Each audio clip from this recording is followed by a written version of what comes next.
Address. The Gettysburg Address. 407 years ago, fathers brought forth on this continent a new nation, conceived in liberty and dedicated to the proposition that all men are created equal. Now we are engaged in a great civil war as to whether that nation or any nation so conceived and so dedicated can long endure. We are met on this great battlefield of that war.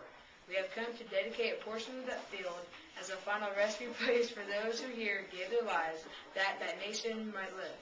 It is altogether fitting and proper that we should do this. But in a larger sense, we cannot dedicate, we cannot consecrate, we cannot hallow this ground. The brave men, living and dead, who struggled here, have consecrated it far above our poor power to add or detract. The world will make little note nor remember what we say here, but it can never forget what they did here. It is for us the living, rather, to be dedicated here to the unfinished work which they who fought here have thus far so nobly advanced. It is rather for us to be here dedicated to the great task remaining before us, that from these honored dead we take increased devotion to that cause which they here give the best full measure of devotion, that we here highly resolve that these dead shall not have died in vain, that this nation, under God, shall have a new birth of freedom, and that the government of the people, by the people, for the people, shall not perish from the earth. Oh, Father, nurse, come help me, come help me.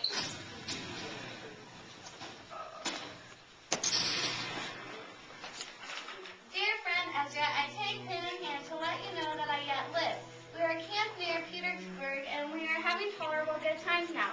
However, that was not the case last summer during the killing season.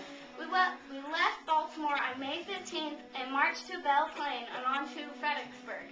We got to Spotsylvania in time to have a brush with the Reds. We have been doing infantry duty all summer.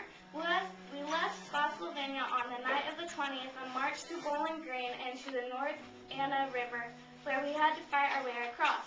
Then we went on to Coal Harbor, getting there in time for the grand assault on the 3rd. The Reds had all the advantages of position, and they were well protected by breastworks and rifle pits. When the order was given, we charged across the open plain into a hailstorm of rebel balls and shells.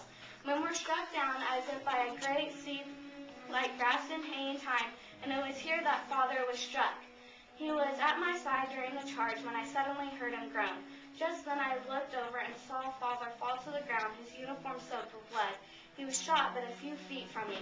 The bullet went in a little back and a little above the left groin and exited near the right hip. On the battlefield, I took off his belts and clothes, and then with my bowie took the ball out on the field as if it was located near the service under his hatred's box. I have it now in my pocket. Your father has died. Can you take this, please? Yes.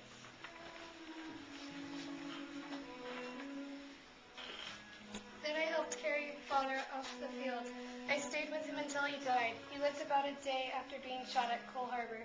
The bullet went through the lower part of his pulse, and Father must have suffered greatly before he died. Father knew that he was going to die, and he was very brave and calm. I was constantly at his side until the end. Father said that he was prepared to die, and that he had done his duty. He was alert until the last and gave me some good advice and told me to be a good soldier. He bade me farewell, and then he died in my arms. I buried him on the field at Coal Harbor. I am grief-stricken, yet as Uncle Luther was killed the day before Father. So much blood shed on both sides, so as to be beyond description. The ground had puddles of blood from the mangled bodies, and the sight torments me still. If we